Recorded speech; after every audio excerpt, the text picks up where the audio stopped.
రైతులకు, సైనికులకు వందనాలు. మెచ్చుకోవడం అనే చల్లని చందనాలను వాళ్లకు సమర్పిస్తున్నాం.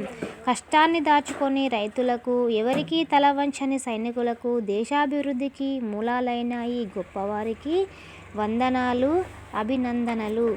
నేలతల్లి సంతోషపడేటట్టుగా నెత్తురు చెమటగా మారుతుండగా బంగారాన్ని పండిస్తూ అభివృద్ధికి బాటలు చూపే రైతులకు వందనాలు.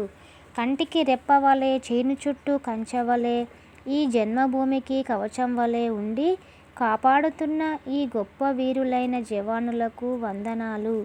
దురాశ అనే మాయకు లోబడకుండా మంచి మనసుగలవారై నిమిషం కూడా తమ విధిని మరవకుండా నీతితో ప్రవర్తించే జవానులకు వందనాలు.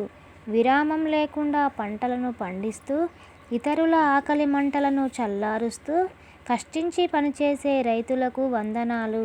దేశభక్తినే ఖడ్గంగా ధరించి శత్రు సైన్యాలను చంపి దేశభక్తి ఈ దేశ కీర్తి పతాకాన్ని ఎగరేసిన గొప్ప వీరులకు, జవానులకు అభినందనలు.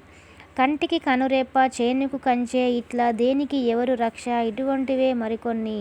జన్మభూమి కవచమైన ఘనవీరులు జవానులు అని కవి అన్నాడు. కంటికి కనురెప్పలాగా చేను చెట్టు కంచెలాగా జన్మభూమి కవచమైన ఘనవీరులు జవానులు